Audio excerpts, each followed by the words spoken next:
Ta'limning poydevori maktabgacha ta'lim tashkilotlarida bolalarga berilayotgan ilk bilim va ko'nikmalar orqali mustahkamlanadi. Prezidentimizning mazkur yo'nalishdagi islohotlari samarasi o'laroq maktabgacha ta'lim tizimida ham qator yangi loyihalar va innovatsion dasturlar amalga joriy etilmoqda. Shulardan biri Maktabgacha va maktab ta'limi vazirligi, Janubiy Koreyaning Koyka tashkiloti hamda Dongyu universiteti hamkorligida tatbiq etilayotgan o'yinga asoslangan yangi ta'lim metodikasidir. Bu usul bolalarning tabiiy rivojlanishiga mos ravishda o'yin orqali tez va samarali o'qishini ta'minlaydi. Farg'ona viloyati Quvasoy shahridagi 28-maktabgacha ta'lim tashkilotida mazkur dastur tajriba sifatida joriy etildi.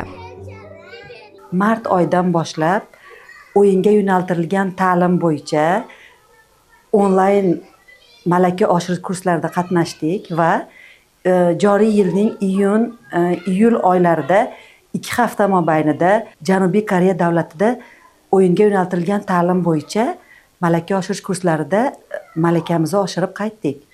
Sentyabr oyidan o'yinga yo'naltirilgan ta'limni o'zimizning maktabgacha ta'lim tashkilotimizda sinov tariqasida olib boryapmiz va hozirgi kunda bu sinov tariqasida olib borayotgan faoliyatlarimiz o'z natijasini ko'rsatyapti. Ota-onalarimiz juda ham mamnun.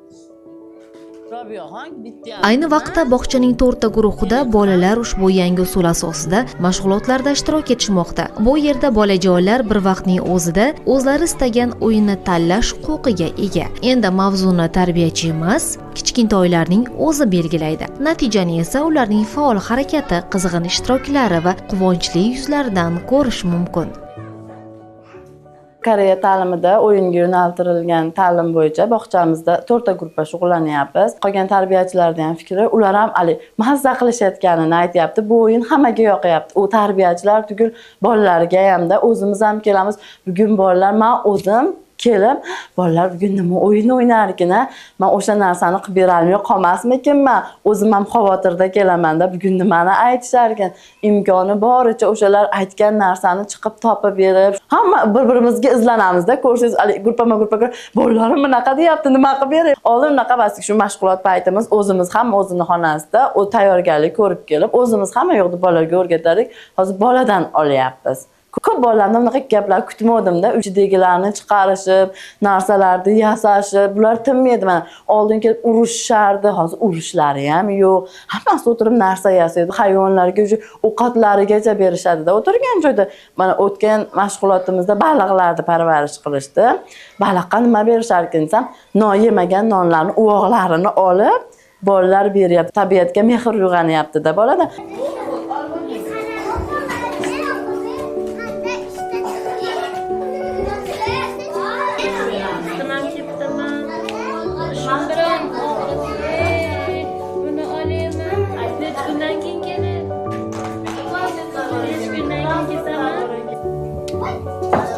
Baliqlarimizni puqlingda baqa yuradi. Ha, puqling. Yaqinrog'idagini oling. O'yin o'ynaymiz, mazza qilamiz. Bog'chamiz juda ham hech ham ketkim kelmaydi.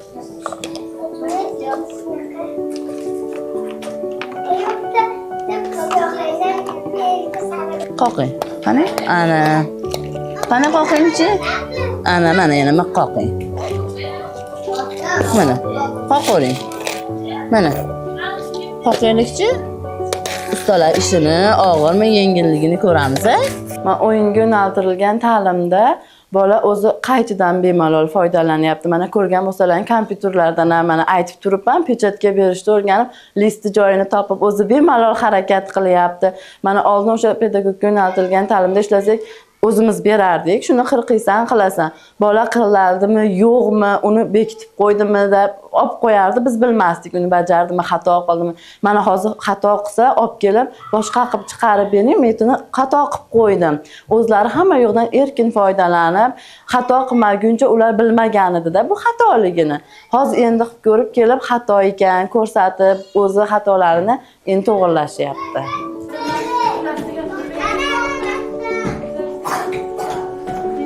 Tamam chiqyapti. Menga bir achchiqqina ovqat qilib ber. Qana ovqat qilib berasan? Mastava, voy, mastava qilsang achchiqqina qattiq bilan ichib olardim bolam. Voy, mazam bo'lmay ketyapti, ey. Voy, hamma yo'g'im zirqirab, og'rib ketyapti. Aya menga bog'chaga borma desa, yoki men boraman deyman. Mashg'ulotlar o'tamiz har xil. Rasm chizishni yaxshi ko'raman. Keyin narsa yasashni yaxshi ko'raman. Qo'rchoqlarimga soch tikkanman. Mana o'sha. Ana. Qaychi o'sha? Mana qirqadi. Mana eti qirqadi qaychini. Mana eti bor-ku, ashit qirqadi, xo'p? Bo'ldimi? Yana bitta baylayman. Ana, bo'ldi. Endi mana bu tepasi.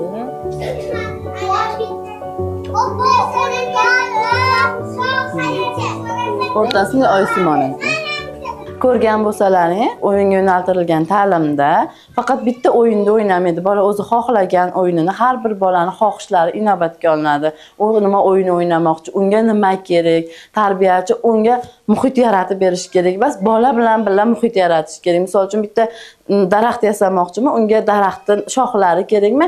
Tarbiyachi o'zi olib kelib qo'ymasdan bola bilan tashqariga birga chiqib, izlanib, oqtarib, unga qanaqa nima shox kerak, o'shalarni olib kelib bolalarni o'ynatyapmiz.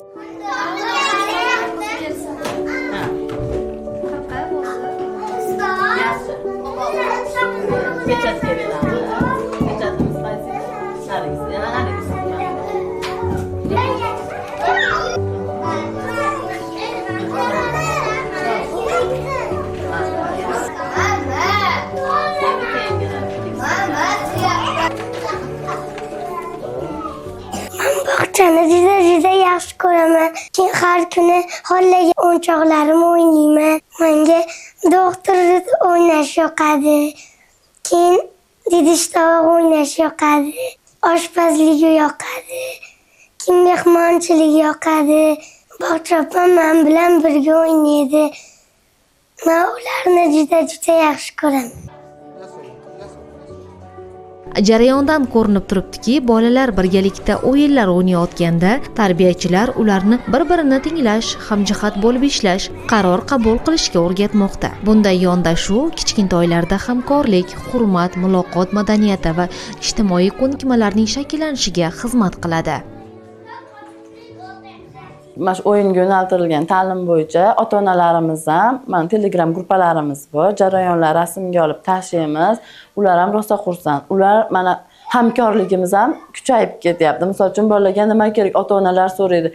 Ertaga o'yiningizga nima kerak? Bizga ham ayting, resurslarni ota-onalar ham topib harakat qilib yetkazib berishmoqchi bo'lishyapti. Kechqurun bilan deydi, bizni ham uxlatishmaydi deydi. Qanaqa o'yin o'ynasam ekan? Telefoningizni berib turing, internetdan o'yinlar ko'rsatib bering. Men ertaga borib bog'chada mana shu o'yinda o'ynashim kerak. Har kuni o'yin topib kelishadi. Bog'chopa bugun mana o'yinda o'ynaylik. Bugun mana o'tgan safar politsiya o'yinini o'ynadik. Kishani topolmadik-da. Qog'ozdan yasaylikmi, nimadan yasaylik bilmadik. Mana hozir Abdulloh mana oldin shirinliklar oldirishardi magazinga kirib, hozir o'yinchoq oldirishyapti. Men o'zim ham mazza qilib o'tyapman. Erkin bolaligimga qaytib, ularga qo'shilib, bola bo'lib o'ynayapman. Ulardan eshitgan gapingiz hali yosh bolalarcha baribir zavqli bo'lyapti o'yinlarimiz. Har bir tarbiyachim o'tirib qaydnoma yozadi. Bolalarning o'sha kungi faoliyatida, bolalarning so'zlari, qanaqa harakat qilishdi, qaysi joyda qanaqa so'zlarni so'zlashdi, o'sha narsalarni qaydnomaga qayd etib boramiz va bu narsalarni Koreyadagi o'sha mutaxassislarimizga biz Telegram kanali orqali muntazam ravishda jo'natib boryapmiz. Bu sinov jarayonlari respublikamiz bo'yicha 3 ta viloyatda amalga oshirilyapti. Toshkent shahri, Qoraqalpog'iston Respublikasi va Farg'ona viloyatida amalga oshirilmoqda. Ushbu metodikani amalga joriy etishdan avval vazirlik delegatsiyasi Janubiy Koreyaga xizmat safari bilan tashrif buyurib, u yerdagi maktabgacha ta'lim jarayonlari bilan yaqindan tanishib qaytgan. Ta'kidlanishicha, Koreyada o'yinga asoslangan ta'lim keng ommalashgan va bolalarda erkin, mustaqil rivojlanishni ta'minlashi amaliyotda o'z isbotini topgan. Janubiy Koreya davlatiga tashrif buyurganimizda biz ko'proq maktabgacha ta'lim tashkilotlariga, rivojlanish markazlariga tashrif buyurdik. Ularda rivojlanish markazlari juda ham keng yo'lga qo'yilgan ekan. Ya'ni shanba-yakshanba kunlari ota-onalari dam olish vaqtida bolalari bilan rivojlanish markazlariga tashrif buyurishar ekan.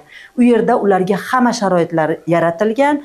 bolalar bilan birgalikda o'ynab, bolalariga vaqt ajratishlari va yana bizni hayron qoldirgan tarafi maktabgacha ta'lim tashkilotidagi bolalarning bir-birlariga bo'lgan hurmatlari. Ularni intizomga, navbatga turishga, shu narsalarga e'tibor qaratishlari bizni hayron qoldirdi. Biz yoz oyida Koreya davlatiga borib, shu o'yinga yo'naltirilgan ta'lim yo'nalishi bo'yicha tajriba almashib keldik ular bilan. Biz oldin pedagogga yo'naltirilgan ta'lim bo'yicha ishlardik. Bunda shu o'zimiz ish rejalarimiz asosida bolaga bilim berardik. Hozir bolalarning xohishini inobatga olgan holda ertalab ular bog'chaga keladi, ulardan so'raymiz, davra suhbat qilib, bola nimani xohlayapti, uning ichida hali o'zi qilmoqchi bo'lgan narsalari yashirin bo'lsa ham, o'shalarni biz ko'ryapmiz bolada. Keyin har bir bola nimaga qobiliyati bor. Keyin bolalarda hamkorlik. Oldin misol uchun o'yinchoqlarni talashishardi. Hali alohida olib olishi maniki deb shunaqa qilishardi. Hozir o'yinga yo'naltirilgan ta'limda hali birlashib, hammasi uyushib bitta katta narsa yasab, Hasan Husanlarning rasm chizishga qobiliyati zo'rligini ko'rdim. Keyin bolalar o'zi bog'chaga xohlab kelishyapti. Men bugun mana shu o'yinda o'ynayman bog'cha opa, bugun men mana o'yinda o'ynayman deb xursand bo'lib kelishyapti. Oldingi yo'nalishimizdan ko'ra hozirgi yo'nalishda yaxshi deb o'ylayman. Kelajakda o'ylaymanki, o'yinga yo'naltirilgan ta'lim bolalarimizni o'z fikrlarini bildirishda, bir-birini hurmat qilishda va bolalarimizni o'zida bilimga bo'lgan ishtiyoqlarini yuzaga chiqarishda, kasbga bo'lgan qiziqishlarida, kasb tanlashda va o'zlarini kelajakda menlariga ega bo'lishida juda ham katta ahamiyatga ega bo'ladi deb o'ylayman. Mazkur muassasaning musiqa to'garagida ham qizg'in jarayonlarni ko'rish mumkin. Bu yerda bolalarga milliy cholg'u asboblaridan bo'lgan dutor o'rgatiladi. Bu esa kichkintoylar orasida musiqaga bo'lgan qiziqishni kuchaytirish, milliy qadriyatlarga mehrni oshirishda muhim omil bo'lmoqda. Mening ismim Umaraxon. Men bog'chamizdagi to'garakka kiraman. Unda men dutor chalishni o'rganaman. Hozir men sizlarga o'rgangan asarlarni aytib beraman.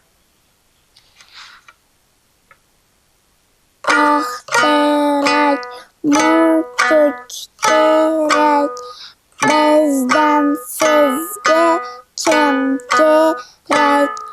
Feruza bonu kerak, Feruza bonu kerak. Qayd etish joizki, Quvasoy shahridagi 28-maktabgacha ta'lim tashkilotida yo'lga qo'yilgan o'yinga asoslangan ta'lim bolalarning har kunini mazmunli, faol va qiziqarli o'tishiga xizmat qilyapti. Agar mazkur sinov loyihasi o'zini to'liq oqlasa, bu tajriba kelgusida boshqa maktabgacha ta'lim muassasalarida ham keng joriy etilishi mumkin. Bunday yondashuv bolalarning ta'limga bo'lgan qiziqishini oshirish, ularni erkin fikrlaydigan, faol va ijodkor yoshlar sifatida shakllanishiga muhim zamin yaratmoqda.